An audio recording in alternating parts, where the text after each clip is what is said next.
There's a black man moving into my neighborhood. I need police here now. That's the exact call that started the wildest HOA drama you've ever seen. This woman called 911 on her new neighbor just for existing while black.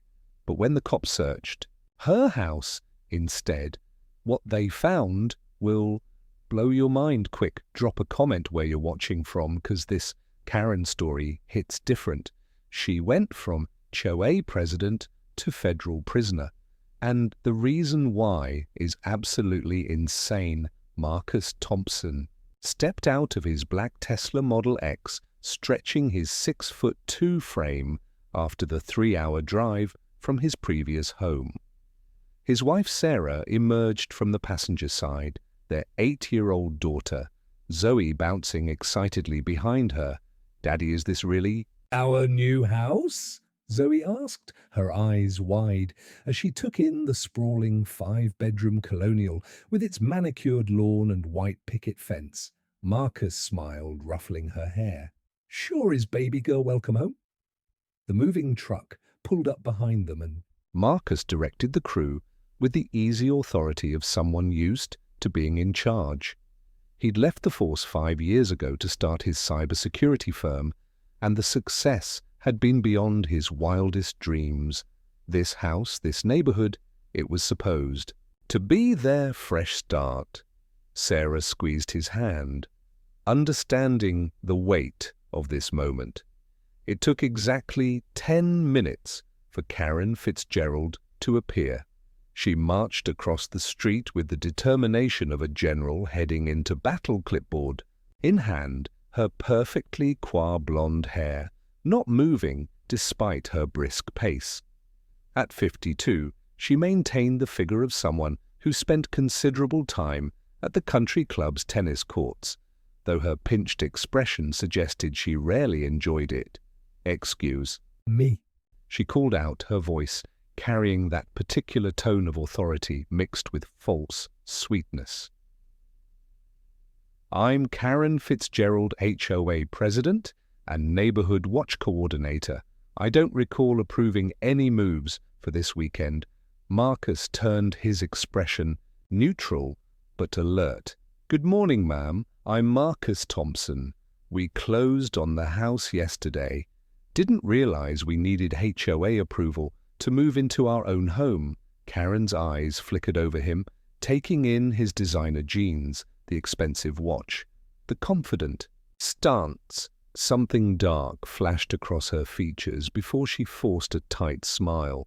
"Well, Mr. Thompson," she said, emphasizing his name as if it tasted bitter, "we have procedures here in Maplewood Heights. Standards.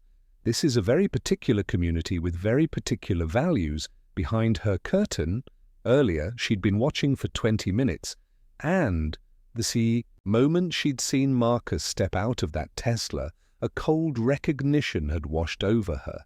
She knew that face, had been studying it for years through newspaper clippings and online searches. The man who destroyed her life had finally entered her territory. Sarah stepped forward, her lawyer instincts kicking in. "I'm Sarah Thompson. I've reviewed the HOA bylaws thoroughly. Mrs. Fitzgerald, moving trucks are exempt from commercial vehicle restrictions." Karen's smile grew even tighter. In her mind, she was already back in her home office, staring at the yellowed newspaper clipping she'd kept for 15 years. Officer Thompson involved in fatal pursuit. She'd memorized every word of that horrible night. Marcus decided to take the high road. "We appreciate your concern for the neighborhood, Mrs. Fitzgerald. In fact, we'd love to contribute to keeping Maplewood Heights the wonderful community it is. I was thinking of hosting a small barbecue this evening, just to meet a few neighbors. You and your family are welcome to join us." The invitation clearly caught Karen off guard. This wasn't how it was supposed to go. He was supposed to be defensive, angry, give her ammunition to use against him. As she retreated, she nearly collided with Patricia Wong, an elegant woman in her 60s. Patricia Wong retired and current neighborhood busybody. Welcome to Maplewood Heights. Don't mind Karen. She takes her HOA duties very seriously. The look Patricia gave Karen was knowing almost challenging. Karen retreated to her house and went straight to her office, to the locked drawer where she kept her most precious possessions. The newspaper clippings, the police reports, the photos of Robert from before that night. "He's here, honey," she whispered to Robert's picture. "After all these years, he's finally here." By 6 p.m., the aroma of high-grade Wagyu beef filled the Thompsons' backyard. Soon a small group of neighbors had gathered, including Maria Rodriguez, a young police officer. Thompson. Maria said, "Recognition dawning. Holy crap, Marcus Thompson from the 24 precinct." They embraced like old friends. From her window, Karen watched with growing alarm. He had allies here already, police allies. Her son Brad walked in, earbuds in, oblivious to his mother's state. At 28, he still lived at home, making a meager living, streaming video games. "Mom, we got any pizza rolls?" Karen closed the curtains sharply. "Bradley, do not go to that barbecue across the street. Those people are not our kind." Brad pulled out an earbud. Confused. What people? The new neighbors. Dude had a sick Tesla and Wagyu beef. Seems chill. He wandered off, but not before sending a tweet. "My mom's going." Full Karen on the new neighbors. "Mom gone. Wild RIP. New black family." The tweet would soon explode across social media. Karen picked up her phone and dialed 3 numbers. 911. "What's your emergency?" Her voice was controlled, deliberate. "I'd like to report a large gathering that's getting out of hand at 47 Rosewood Drive. I can smell what might be marijuana, and the noise is concerning. There are children in this neighborhood." She hung up with satisfaction. 20 minutes later, 2 patrol cars arrived. Marcus saw them through the glass door and immediately understood. He opened. The door hands visible. "Evening officers, let me guess." Noise complaint. Officer Johnson relaxed, recognizing a fellow cop. "Actually, we got a call about a possible drug situation. Wagyu beef." "Actually," Marcus said with a wry smile, "I'm Marcus Thompson. Used to be on the job." 24 precinct. When Maria Rodriguez appeared and greeted the officers familiarly, they knew this was a bogus call. Karen couldn't stand it. She stormed across the street in her silk pajamas. "Officers, I'm the one who called. Why aren't you doing anything about this illegal gathering, officer?" Johnson's expression was carefully neutral. "Ma'am, we've assessed the situation. There's no disturbance, no illegal activity." Marcus stepped forward. "Mrs. Fitzgerald, would you like to join us? There's plenty of food." The invitation, delivered with such genuine warmth, made Karen's hostility look even more unreasonable. "I know, just keep it down," she stammered, retreating inside. Brad was cackling at his computer. "Mom, you're trending. My tweet has like 10,000 retweets. Someone made a TikTok remix of you in your pajamas." On his screen, a video showed her marching across the street set to dramatic music. The internet had found its newest villain by midnight. Maplewood. Karen was trending nationally. Karen spent the night in damage control mode, but the damage was done. She'd waited 15 years for revenge, and now the whole world was watching. Tomorrow she'd escalate. Marcus Thompson would learn that Karen Fitzgerald had a very long memory and an even longer reach.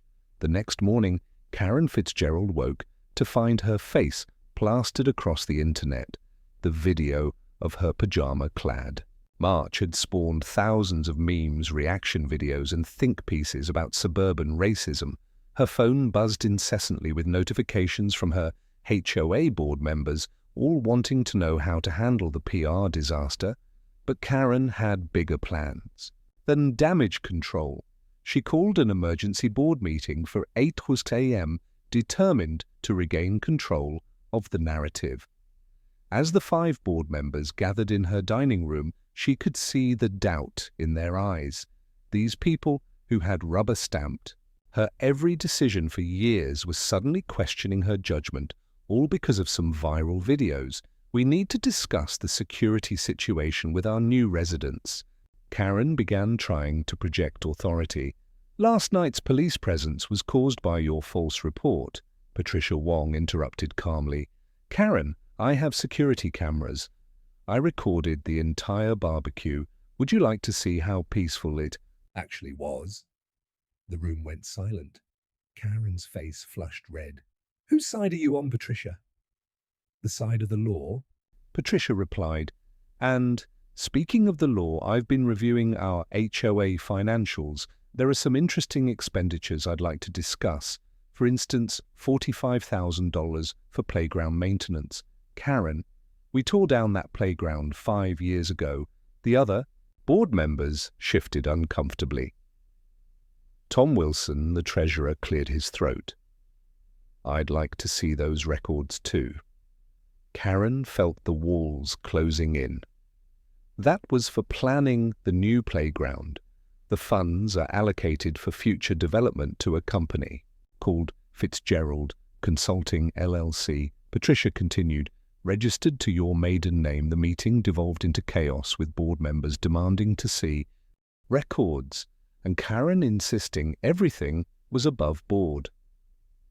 Outside, Brad sat in his car, live streaming the whole thing through the dining room window. His audience had grown from dozens to thousands since his mother went viral. Chat you're watching. The fall of an empire in real time. This is better than any game I've ever played. The donations were pouring in more money than Brad had ever seen. Meanwhile, the Justice for Maplewood account was systematically documenting every family of color that had moved out of the neighborhood in the past 5 years. The anonymous account posted evidence of a clear pattern: inflated fines, mysterious maintenance charges, and special assessments that only seemed to affect certain households. The Washingtons, a black family forced out in 2019, the Jonians who'd left after 6 months of constant fines, the Johnstons who'd sold at a massive loss just to escape the harassment. The list went on. 12 families in 5 years, all minorities, all targeted with surgical precision. Major news outlets were picking up the story. Karen Fitzgerald wasn't just a local problem anymore. She was becoming the face of HOA discrimination. Nationwide, by noon, 3 board members had resigned, and Patricia Wong had called for a full audit of HOA finances. Karen retreated to her house, her carefully constructed world crumbling around her. She pulled out her phone and scrolled through the comments, each one more vicious than the last. Racist, Karen needs to be stopped. How many families did? She destroys someone needs to investigate her finances. They were getting too close to the truth. In her office, she opened the lock drawer and pulled out the folder marked Robert. Inside were all the documents she'd collected over 15 years. Everything she needed to destroy Marcus Thompson. But she had to be careful. If she played this card too early, it might backfire. Her phone rang. It was her lawyer, sounding panicked. Karen, have you seen the news? The State Attorney General's office is talking about investigating discriminatory practices in HOAs. Your name is being mentioned. Specifically, we need to discuss your options. Karen hung up without responding. Lawyers were useless. The legal system had failed her 15 years ago, when it let Marcus Thompson walk free after killing her husband. No, she needed to handle this herself. She opened her laptop and began typing a post for her private group, but even there, support was wavering. Members were quietly leaving, not wanting to be associated with the viral villain. Brad appeared in her doorway. Mum, we need to talk. Not now. Bradley, I'm dealing with a crisis. Yeah, a crisis you created, Mom. I got a job offer, a real job, from Marcus Thompson's company. Karen's head snapped. Up. You wouldn't dare. Why not? Because you need me here.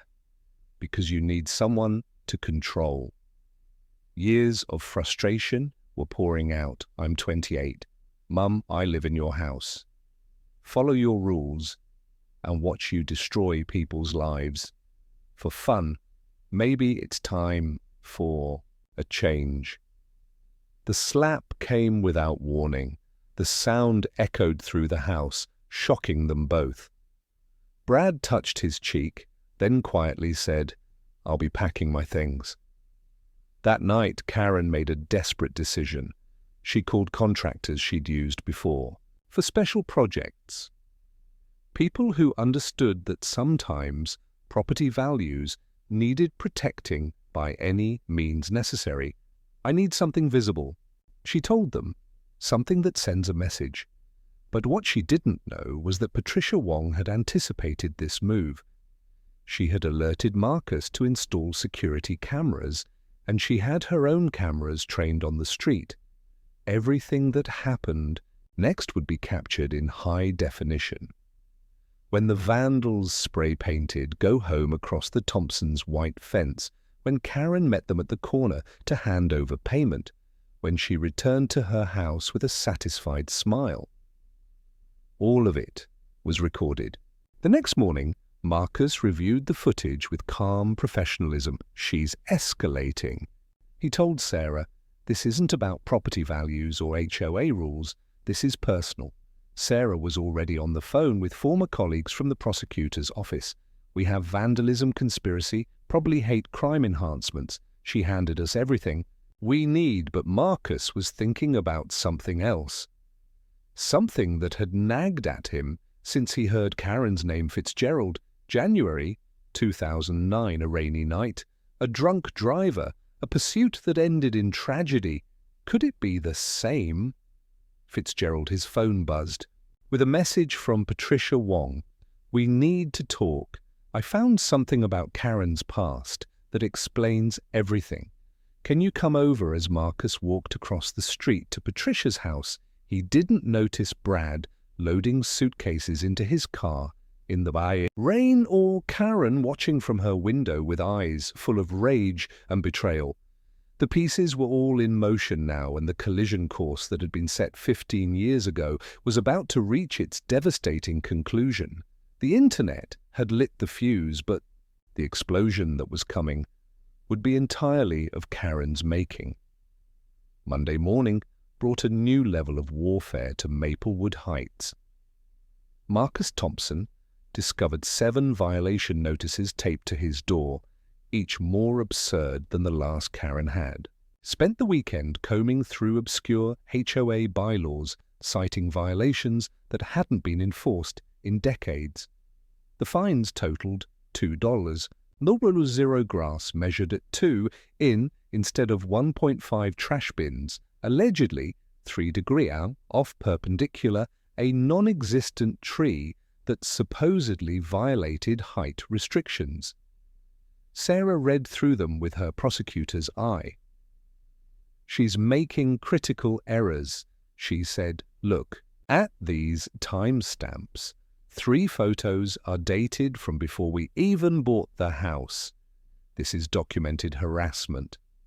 And she just handed us the evidence. Patricia Wong was recording everything from her window, building an airtight case. She had been investigating Karen for 3 years, waiting for the right moment to expose the corruption. Now, with Karen spiraling out of control, that moment had arrived. In her house, Karen had set up what she thought was a discreet surveillance operation. She sat at her window with binoculars, notebook in hand, documenting every movement at the Thompson house. What she didn't realize was that Brad was streaming from his room, and his camera angle captured her perfectly in the background. "Yo, chat, look at this," Brad said to his now massive audience. "Mum's gone full stalker mode. This is insane." The donations were pouring in $3,000 and climbing, but more importantly, he'd received a legitimate job offer from Marcus Thompson's company, 6 figures senior. Developer position a chance. At Real Independence, that afternoon, Marcus accidentally encountered Brad at the local coffee shop. "Brad, right, sorry about all the drama with your mum." Brad looked uncomfortable but curious. "Yeah, she's intense. Sorry about the internet thing. I didn't mean for it to blow up like this." They talked for an hour, and Marcus made his offer official. "Whatever happens between your mum and me, that's separate. You've got real talent. If you're interested, the job is yours." Brad stared at the business card, knowing this decision would change everything. When he got home, Karen was waiting. "Where were you?" she demanded. "Just out," Brad said, heading for his room. "Were you talking to those people?" Brad stopped and turned. "Those people? Mom, he offered me a job, a real job, 120. All 0 a year." The argument that followed was explosive. Years of resentment and control boiled over. When Karen slapped him, something fundamental broke between them. "I'll be sending my resume tonight," Brad said quietly, touching his cheek. "Then don't bother coming back." Karen snarled, "You're dead to me." That night, desperate to regain control, Karen made her biggest mistake yet. She hired vandals to spray paint, go home on the Thompsons' fence. But Marcus's security cameras captured everything: the van, the vandals, and most damningly, Karen handing over payment at the corner. The footage was crystal clear, undeniable evidence of a crime. The next morning, Patricia Wong arrived at the Thompsons' door with a manila folder. "I've been building this case for 3 years. She said simply. Inside were financial records showing systematic embezzlement documentation of every family Karen had driven out and a clear pattern of racial targeting. The $45,000 for the non-existent playground was just the beginning. She's been using the HOA as her personal piggy bank while terrorizing families of color. Patricia explained, "I'm a former prosecutor. I know how to build a case, and this one is airtight." Marcus studied the documents with professional interest. "This is RICO-level corruption, federal charges possible." Sarah was already making calls. "I've got 3 prosecutors salivating over this. Karen Fitzgerald is finished." That evening, Brad stood at the Thompsons' door in the rain, a duffel bag in his hand. His cheek still showed the mark of his mother's hand. "She kicked me out," he said simply. "I sent the resume." Marcus opened the door wider. "Come in. You're welcome here." As Brad stepped inside, Zoe ran up with a towel. "Are you okay? Why are you all wet?" The simple kindness of the child nearly broke him. This was what family was supposed to feel like. From her window, Karen watched her son enter the enemy's house. In her mind, it was the ultimate betrayal. Marcus Thompson had taken her husband 15 years ago, and now he'd taken her son. She retreated to her office, to the locked box hidden in her desk drawer. Inside were documents she'd kept for 15 years, waiting for the right moment. Police reports from the night Robert died, medical records showing his blood alcohol level 88 and one item she'd never shown. Anyone a voicemail from Robert recorded an hour before his death. His slurred voice filled the room. "Karen, you frigid, I know what you did. When I get home, you're going to pay. You and that bastard kid of yours the recording." That proved Robert was an abusive drunk, that his death was his own fault. But admitting that would mean admitting she'd been wrong for 15 years. The next morning, Detective Morrison knocked on her door with a search warrant, the financial crimes. Unit had received detailed information about embezzlement complete with bank records and forged signatures. Karen answered the door like a zombie. "It's all in the office," she said dully. "Everything you need to destroy me is in there." The search revealed the full extent of her crimes. Her journal documented every family she'd driven out, complete with racial slurs and detailed plans. The financial records showed years of theft, but it was the final journal entry that chilled Morrison. "If the legal system won't give me justice for Robert, I'll take it myself. Time to return the favor to Mrs. Fitzgerald." Morrison said carefully, "You need to come with us, and I need to know, have you taken any actions against Marcus Thompson beyond what's documented here?" Karen laughed, a broken sound. "Actions, oh detective, you have no idea, but don't worry. You'll find out soon enough. Everyone will know what Marcus Thompson really is, what he did 15 years ago, how he murdered my husband and got away with it." As they led her away in handcuffs, the neighbors gathered with their phones, recording everything. Within minutes, Maplewood Karen was trending again with a new twist. Karen claims neighbor killed her husband. The internet detectives were already digging, and the truth about that night, 15 years ago, was about to surface in ways no one expected. Tuesday afternoon brought the biggest revelation yet. The Justice for Maplewood account, which had been methodically documenting Karen's discrimination, posted a compilation video that went viral within hours.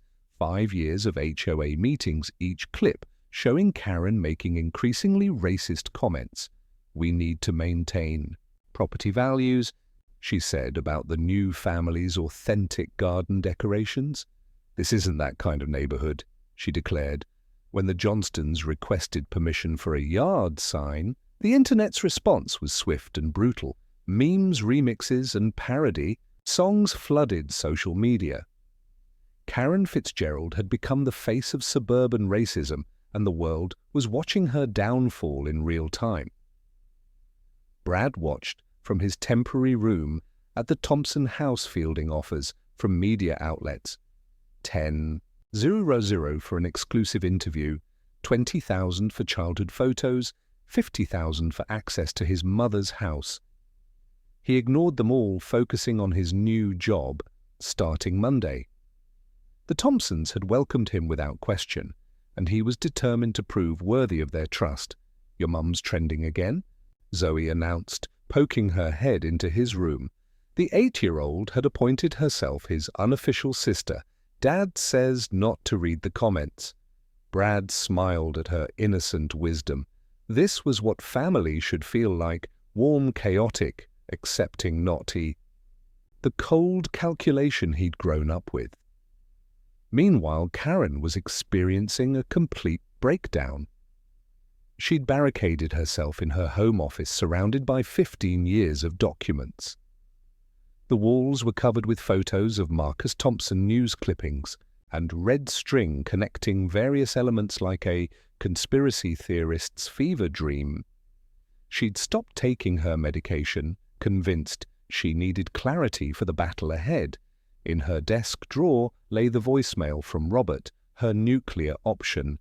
If Brad had betrayed her, maybe it was time he learned the truth about his father, or at least the version of truth that would hurt him most. Wednesday morning, Detective Morrison arrived with a full search team. The warrant was comprehensive, covering financial, crimes, stalking, and conspiracy charges. What they found in Karen's house would become legendary in law enforcement circles. Her office was a shrine to obsession. Every minority family in Maplewood Heights had a file, photos, schedules, personal information, gathered over years. The Washingtons' work schedules, the New Yen's children's activities, the Johnstons' weekend routines, all documented with disturbing precision. But it was the section dedicated to Marcus that truly shocked the officers. Hundreds of photos taken with a telephoto lens. His daily routine mapped to the minute his family's information, including his daughter's school records. The centerpiece was a corkboard labeled 15-year plan with justice for Robert written in red marker string. connected newspaper clippings, police reports and photos in a web of obsession. One note read, Day 5, 475. He's finally here. Everything I've built has led to this. Detective Morrison found the journal that detailed everything. Years of planning systematic racism, disguised as property protection, and patient waiting for Marcus Thompson to enter. Her sphere of influence, she tracked his career, his home, purchases, biding her time. This wasn't coincidence, it was a carefully laid trap, 15 years in the making, but the most disturbing discovery came from a locked drawer, voodoo dolls labeled with names. The Marcus doll was riddled with pins. Sarah and Zoe had dolls too. Waiting and, disturbingly, a doll labeled Bradley, with a single pin through its heart. "We need to find her," Morrison said urgently. "This goes way beyond financial crimes. This is—" His phone rang. "Sir, she's here, just pulled into her garage." The arrest team moved carefully. They found Karen sitting in her car engine, off staring straight ahead. She didn't resist, seemed almost relieved. "Did you find it all?" she asked Morrison. "Did you see what I've been dealing with, what he put me through?"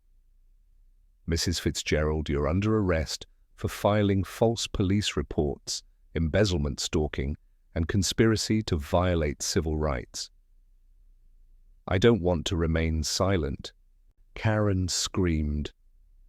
Suddenly, "I want everyone to know Marcus Thompson killed my husband 15 years ago. Robert was just driving home and that bastard murdered him. Ask him about January 15th, 2009. Ask him about the chase. Ask him why Robert had to die." As they led her to the patrol car, she twisted to face the gathering crowd, the cameras, her complete breakdown being broadcast live. The internet had its show, but the real drama was just beginning. That evening, Marcus sat with his family, the weight of the past heavy on his shoulders.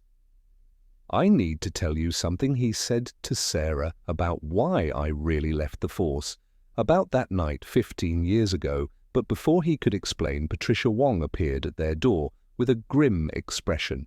"You need to see the news." Karen's lawyer just released a statement. "She's claiming you murdered her husband in a police chase. The media is going crazy." Marcus closed his eyes. He'd known this day would come eventually, the night that had haunted him enough. To leave the job he loved was back. And this time the whole world was watching. The internet. Detectives were already at work, digging up old news articles, police reports, anything they could find about January 15th, 2009. Within hours, they'd uncovered the basic facts. Robert Fitzgerald, prominent attorney, died in a single car crash during a police pursuit. The pursuing officer, Marcus Thompson. But the details, the why, the how, the truth of that night, those were still buried. Aaron's arrest video, played on repeat across news channels. Her screamed accusations, her demand for justice, her complete mental breakdown. It was powerful. Television, public opinion began to shift. Maybe she wasn't just a racist HOA president. Maybe she was a grieving widow, driven to extremes by injustice. Brad watched the coverage from his room, memories flooding back. He was 13 that night. He remembered the fighting, the sound of breaking glass, his mother's tears. He remembered his father storming out drunk again. And then the police at the door, his mother's screams, the funeral where everyone pretended Robert had been a good man. But Brad remembered the truth. The bruises his mother tried to hide, the holes in walls, the fear. "Mr. Thompson," he said, finding Marcus in his office, "I need to tell you something about that night, about what really happened. Before my father left the house, the truth was about to come out, but it would be more complicated than anyone expected. Because sometimes the victim and the villain are the same person, and justice isn't as simple as revenge. The 911 call came at 8:47 p.m. Just as the Thompson family was finishing dinner, Karen's voice was different this time, not the calculated hysteria of her previous calls, but something. "Raw, more unhinged, he has a gun," she screamed into the phone. "Marcus Thompson has a gun, and he's threatening me. I've called before about him. You have the records. This time he came to my house. He said he'd finish what he started 15 years ago. Please. I'm a widow. I'm alone. He's gonna kill me just like he killed my husband." The dispatcher, trained to detect deception, heard genuine terror in the voice. Not truth necessarily, but real fear. "Ma'am, where is Mr. Thompson now? He left, but he'll be Back? He said he'd be back. You have to stop him." Within minutes, the Maplewood Heights emergency response system kicked into overdrive. Given the high-profile nature of the situation and Karen's specific claim about a weapon, the SWAT team was deployed. Marcus was helping Zoe with her homework when he heard the vehicles outside. His years of police experience kicked in immediately. He recognized the sound of tactical vehicles, the quick, efficient movement of trained officers taking positions. "Sarah," he said quietly, his voice steady despite his racing heart. "Take Zoe upstairs now, stay away from the windows." Sarah, recognizing the tone, didn't argue. She scooped up their daughter and headed for the stairs. "Daddy," Zoe asked, confused. "It's okay, baby," Marcus said, forcing a smile. "Just need to talk to some old friends from work. Go with Mommy." Brad, who'd been working on his laptop in the living room, looked up in alarm. "What's happening?" Marcus was already moving, turning on every light in the house, making himself visible through the windows. He knew the protocols. Knew that the worst thing he could do was make any sudden movements or appear to be hiding. The loudspeaker crackled to life. "Marcus Thompson, this is the Maplewood Heights Police Department. Exit your residence with your hands visible." Marcus took a deep breath, raised his hands and walked to his front door. He opened it slowly, stepped onto his porch, and was immediately hit by multiple laser sights dancing across his chest. The street was filled with police vehicles, officers, and tactical gear, and in the distance, the inevitable crowd of neighbors with their phones out. "I'm unarmed," Marcus called out, his voice carrying the calm authority of someone who'd been on the other side of this scenario. "Former officer badge number 2847. I'm going to turn around slowly so you can see. I have no weapons." He executed a slow turn, hands high, movements deliberate. In the command vehicle, Chief Williams watched through binoculars and swore under his breath. "That's Marcus Thompson," he told the SWAT commander. "I worked with him for 10 years. Stand down. Something's wrong here." But protocol was protocol. The team moved in, professionally clearing the house, while Marcus stood on his lawn in handcuffs. Sarah and Zoe were brought out, both terrified, and Brad followed, his face pale with shock. It was Patricia Wong who changed everything. She came running from her house with her laptop, shouting at the police line, "I have video, I have proof she's lying." She pushed her way to Chief Williams, shoving the laptop in his face. "I've been recording since the first 911 call. Look." At the timestamp, Marcus has been in his house all evening. You see, that's him through the window helping his daughter with homework. He never left. He never went to Karen's house. The chief watched the footage, his face darkening. The timestamp was clear, the video continuous. At the exact moment Karen claimed Marcus was at her house, threatening her, he was clearly visible in his own home, reading a children's book to his daughter. "Release him," Williams ordered.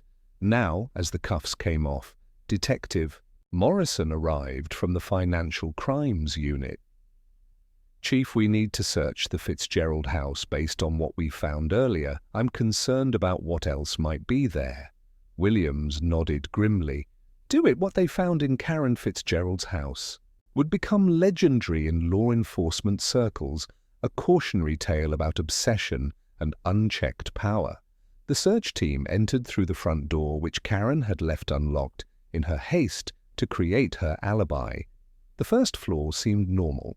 Enough expensive furniture, family photos, the typical trappings of suburban wealth. But the second floor revealed the true extent of Karen's descent into madness. Her office door was locked from the inside, requiring forced entry. When they finally got it open, even the seasoned officers stepped back in shock. The room was a shrine to obsession. Every wall was covered with surveillance photos, not just of Marcus, but of every minority family in Maplewood Heights going back a decade.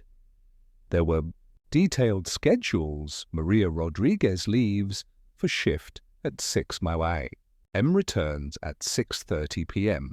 Patricia Wong, grocery shopping. Tuesdays and Fridays, yoga class. Wednesdays, the Washingtons, the Nyans, the Johnstons. Every family she'd driven out had extensive documentation, work schedules, children's activities, personal habits, all meticulously recorded. But it was the section dedicated to Marcus that was truly disturbing.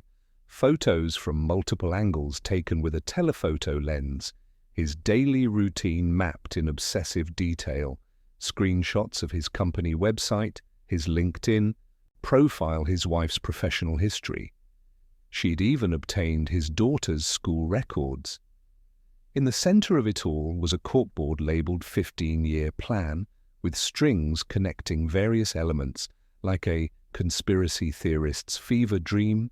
A journal, entry dated just days ago, read day 5475, 15 years since Robert died. Finally, he is here. The man who murdered my husband has moved into my territory. Everything I've built, every family I've removed, it's all been preparing for this. He thinks he can just walk in here and live happily. He'll learn. They all learn. Eventually, but the most shocking discovery was in a locked drawer in her desk. Inside were voodoo dolls, each labeled with a name. The Marcus doll was stuck with dozens of pins. There were dolls for his wife and daughter, two untouched but ready. And disturbingly, there was a doll labeled Bradley, with a single pin through its heart. Jesus Christ, Officer Rodriguez breathed. This is like something out of a serial killer movie. Detective Morrison was on his phone immediately. We need to find her. This goes way beyond financial crimes. This is... His phone buzzed. It was the surveillance team. Sir, she's here. She just pulled into her garage. The arrest team moved quickly, but carefully. When they entered the garage, they found Karen sitting in her car engine, off staring straight ahead. She didn't resist as they opened the door and asked her to step out. She seemed almost relieved. Did you find it all? She asked Morrison. Did you see what I've been dealing with, what he put me through? Mrs. Fitzgerald, you're under arrest for filing false police reports, embezzlement, stalking, and conspiracy to violate civil rights. You have the right to remain silent. I don't want to remain silent, Karen screamed. Suddenly the calm facade shattering. I want everyone to know Marcus Thompson killed my husband. 15 years ago, Robert was just driving home and that bastard murdered him. I've waited 15 years for justice and you're arresting me. As they led her to the patrol car, she twisted around to face the gathering crowd, the cameras, the witnesses to her complete breakdown. Ask him about January 15th, 2009, she screamed. Ask him about the chase. Ask him why Robert had to die. The crowd parted as the patrol car drove away, but her words hung in the air. Within minutes, the video was online and a new hashtag was born. What happened on January 15th Chief Williams stood beside Marcus on his lawn, a hand on his former officer's shoulder. "You okay?" Marcus's face was stone, but his eyes held old pain. I knew that name sounded familiar. Robert Fitzgerald Jesus? I didn't make the connection, his wife. She's been planning this for 15 years. Williams nodded. Grimly, I remember that night. You did everything right, Marcus, everything by the book. The review board cleared you completely. But Marcus wasn't listening anymore. He was remembering a rainy night. 15 years ago, a drunk driver weaving through residential streets at 95 Mph. And the moment everything went wrong, the moment that had haunted him enough to leave the force. And now 15 years later, it had come back to destroy the new life he'd built. Karen's obsession had been revealed in all its terrifying detail, but her final accusation had planted a seed of doubt. The internet was already investigating, and the truth about that night was about to become the next chapter in this twisted saga. The morning after Karen's arrest, Maplewood Heights woke to a media circus. News vans lined the streets, reporters knocking on doors, everyone wanting a piece of the story that had captivated the nation. Racist HOA president claims neighbor killed her husband, dominated headlines, and internet detectives were working overtime to uncover the truth about January 15th, 2009. Marcus sat in his home office, Sarah beside him. As they watched Patricia Wong on national television, she'd agreed to a single interview, and her revelation was about to change everything. I was the lead prosecutor on the Robert Fitzgerald case 15 years ago, Patricia said, calmly into the camera. What Karen Fitzgerald doesn't want people to know is that I was building a case against her husband for domestic violence when he died. She refused to cooperate with our investigation, even though she'd called 911 3 times in the previous year, reporting abuse. The host leaned forward, sensing the story deepening. Are you saying Robert Fitzgerald was abusive? Patricia nodded. I have the records right here. Hospital reports showing Karen with broken ribs, a fractured eye socket, numerous bruises, each time she claims she fell. But the 911 recordings tell a different story. The show played audio that made Marcus close his eyes. Karen's voice, 15 years younger, but unmistakably hers, sobbing into the phone. He's drunk again. He hit me. Please send someone. Then another call. He's getting in the car. I begged him not to drive. He's going to kill someone. The timestamp on that second call was 1 hour before the fatal crash. Patricia continued, her voice steady but compassionate. Officer Marcus Thompson saved lives that night. Robert Fitzgerald was driving 95 mph through a residential neighborhood. His blood alcohol was at more than twice the legal limit. Officer Thompson pursued him for less than 2 minutes before Fitzgerald lost control and hit a telephone pole. Brad watched from the Thompsons' guest room, memories flooding back that he'd suppressed for years. He was 13 that night, huddled in his room while his parents fought. He remembered the sound of breaking glass, his mother's screams, his father's slurred threats. He remembered praying for his father to leave, to never come back, and then, like some twisted answer to a child's desperate prayer, he hadn't. The guilt of that wish had haunted Brad for 15 years, but now, watching the truth unfold on national television, he finally understood. His father had been a monster, and his death, while tragic, had probably saved lives, including his mother's, but his mother had turned that tragedy into something toxic, nurturing her hatred until it consumed her entirely. Patricia dropped another bombshell. The crash investigation showed that Fitzgerald was heading directly for a house where a family of 4 was sleeping, 2 parents, 2 children, under 10. If Officer Thompson hadn't initiated that pursuit, we'd be talking about murdered children, not a drunk driver who killed himself. The interview cut to dash cam footage from that night. Rain streaming down a car, weaving dangerously through suburban streets, barely missing parked cars. Marcus's voice on the radio, calm and professional suspect. Vehicle traveling northbound on Maple, approximately 90 Tirade, requesting backup. Residential area, extreme danger to civilians. Then the sound of tires screaming a crash and Marcus's urgent voice. Suspect vehicle has collided with utility pole, requesting. Ambulance and fire beginning CPR. Meanwhile, at the county jail, Karen Fitzgerald sat in an interrogation room watching her carefully constructed narrative crumble on the monitor in front of her. Her court-appointed lawyer, Janet Ross, sat beside her, clearly overwhelmed by a case that had become a national sensation. Mrs. Fitzgerald, Detective Morrison said gently, "We've reviewed all the evidence. We know Robert was abusive. We know you were a victim. That trauma, that loss, it explains a lot about your behavior over the years, but it doesn't excuse it." Karen's face was a mask of denial. "You don't understand. Robert wasn't perfect, but he was my husband. Thompson took him from me from Bradley. He destroyed our family."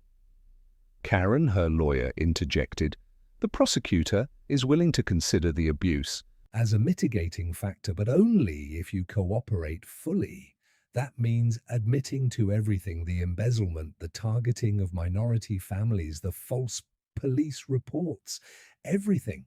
Karen's response shocked everyone in the room. She began to laugh. A broken, bitter sound.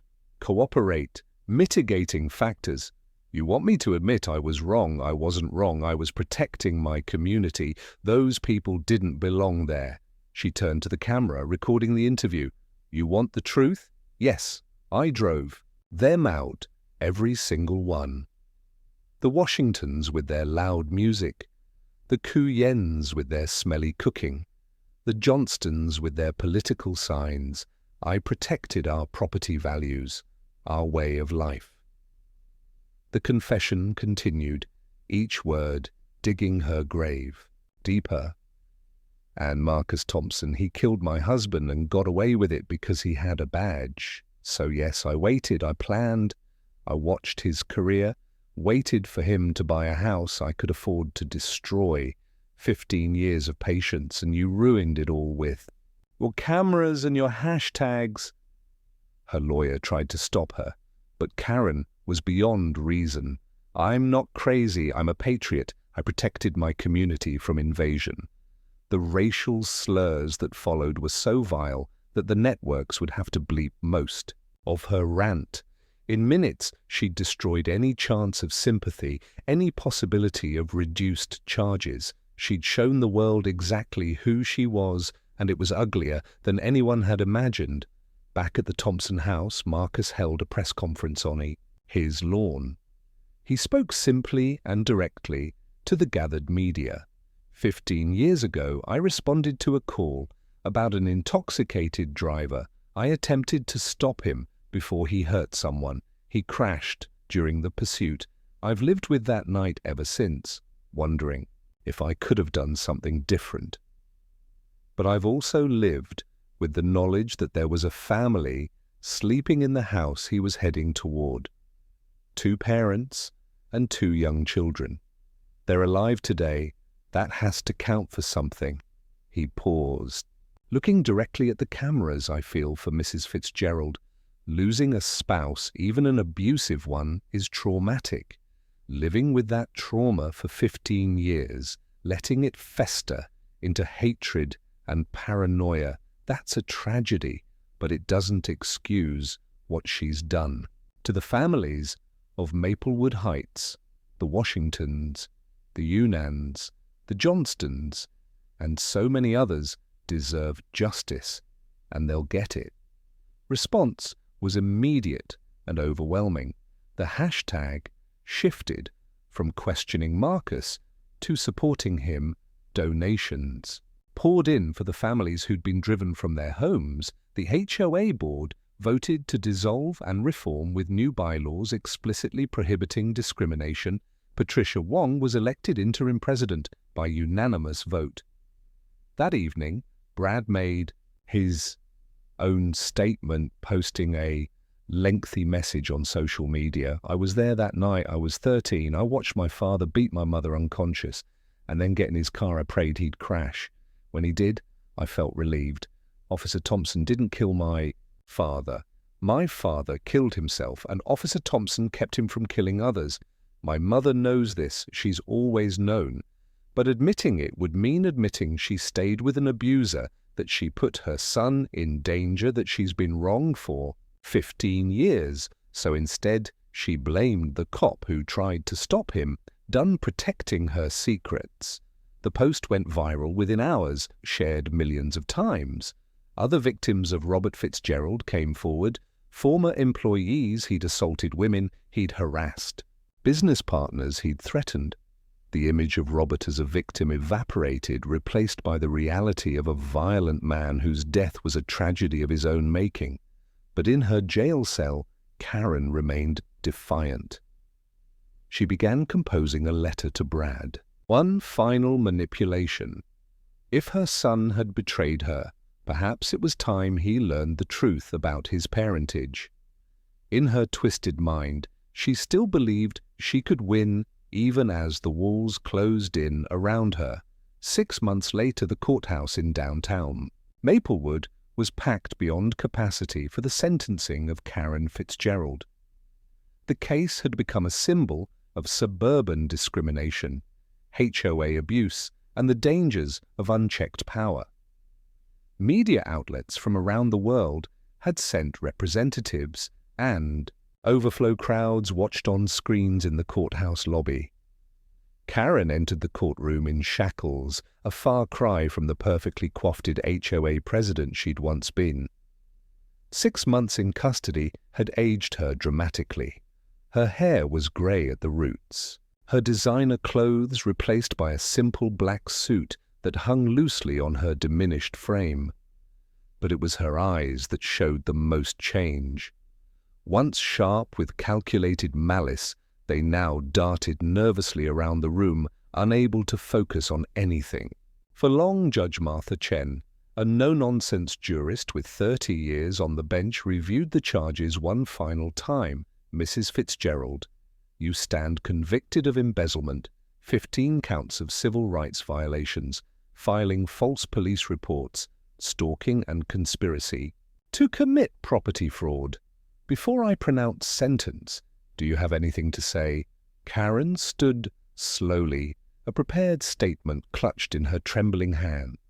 But as she looked around the courtroom at the families she'd driven away, at Patricia Wong, sitting with the prosecution, at Marcus Thompson in the gallery with his family, and finally at Brad, sitting as far from her as possible, the words died in her throat. For the first time in her life, Karen Fitzgerald was completely speechless. The moment stretched on heavy with the weight of all her crimes, all her hatred, all her wasted years. Finally, she simply shook her head and sat back down. Judge Chen nodded gravely. "Very well, Mrs. Fitzgerald. In my 30 years on the bench, I've rarely seen such a systematic campaign of hatred disguised as community service. You used your position of trust to terrorize families based solely on the color of their skin. You stole from your neighbors while claiming to protect them. You filed false police reports that could have resulted in tragedy. And through it all, you justified your actions with a 15-year-old grief that you twisted into something monstrous." The judge paused, her voice hardening. "The court sentences you to 18 years in federal prison with no possibility of parole for the first 10 years. Additionally, you are ordered to pay restitution of $2.3 million to your victims. You are permanently barred from serving in any fiduciary capacity, and upon your release, you will have no contact with any of your victims, including your son." The gavel came down with finality, and Karen swayed on her feet. 18 years? She'd be 70 when she got out. Her life as she'd known it was over. As the baifs led her away, she turned one last time to look at Brad. He met her gaze steadily, no longer the boy she could manipulate. In his eyes she saw pity, not hatred. And somehow that was worse. She'd lost everything: her power, her position, her freedom, and her son. All for a revenge that had only destroyed herself. The courtroom erupted in quiet celebration as she was led away. Families embraced tears of relief, flowing freely. Justice had finally been served, not through violence or revenge, but through the patient work of law and truth. The celebration at the Thompson house that evening was subdued but meaningful. The Washingtons had driven in from their new home 3 states away, finally able to return to Maplewood Heights without fear. The Gians were there too, along with the Johnstons and a dozen other families who'd suffered under Karen's reign. Patricia Wong, now officially elected as HOA president, raised a glass of wine. "To justice," she said simply, "and to new beginnings." Marcus raised his own glass, his arm around Sarah. "To community, the real kind where everyone belongs." Brad stood quietly in the corner, watching the celebration with mixed emotions. These people had every right to celebrate. Karen had made their lives hell, but she was still his mother, and some part of him mourned the woman she could have been if grief and hatred hadn't consumed her. Zoe tugged at his sleeve. "Brad, are you sad?" He looked down at the perceptive 8-year-old and managed to smile. "A little bit, kiddo. It's complicated." "Mum says complicated means when you feel lots of things at once," Zoe said seriously. "Like when I'm mad at my friend but still want to play with her." Brad laughed despite himself. "That's exactly what it's like." The normally of the exchange, the simple acceptance of Brad as part of their family made his chest tight with emotion. This was what Karen had tried to destroy. Not just Marcus, but this entire loving, chaotic, beautifully imperfect family, and she'd failed because hate could never defeat love, and lies could never outlast truth. 3 years later, the transformation of Maplewood Heights was complete. The neighborhood that had once been a symbol of exclusion was now celebrated for its diversity. The HOA, under Patricia's leadership, had become a model for inclusive community governance. Property values hadn't plummeted as Karen had predicted. They'd actually increased as families of all backgrounds sought to join a community that truly lived up to its ideals. Marcus Thompson had been elected to the city council, where he worked on police reform and community relations. His cybersecurity firm had grown into a major employer, with Brad as his head of development. Sarah had returned to prosecution, specializing in civil rights cases, and Zoe, now 11, was the proud big sister to baby Marcus Jr., born just after the trial ended. Brad stood in the backyard of his own house, a modest ranch 2 blocks from the Thompsons, pushing his daughter on the swing set he'd married. Jessica, a fellow developer at the company, and their life together was everything he'd never dared dream of when living in his mother's shadow. "Hire Daddy!" little Amy demanded, and Brad obliged, thinking about how different her childhood would be from his own. She would grow up surrounded by love, acceptance, and the radical idea that people should be judged by their character, not their appearance. His phone buzzed with a notification from the prison email system.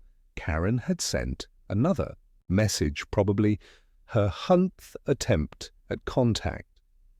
Brad deleted it without reading, as he had all the others. Whatever his mother wanted to say, whatever secrets she thought she still held, he was done. The past was the past, and he had a future to build. As for Karen, she served her time in federal prison, largely forgotten by a world that had moved on. She wrote letters that went unanswered, maintaining her version of events to the bitter end.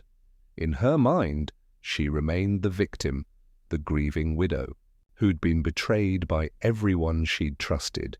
But the world had rendered its verdict, and Karen Fitzgerald had been found wanting. Justice had been served not with revenge, but with truth, community, and the slow, patient work of healing Marcus often reflected on how it had all started with a simple, moving truck and ended with an entire community transformed.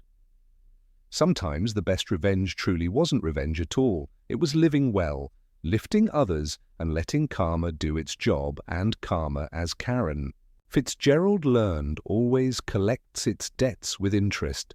The sun set over Maplewood Heights, painting the sky and shades of hope.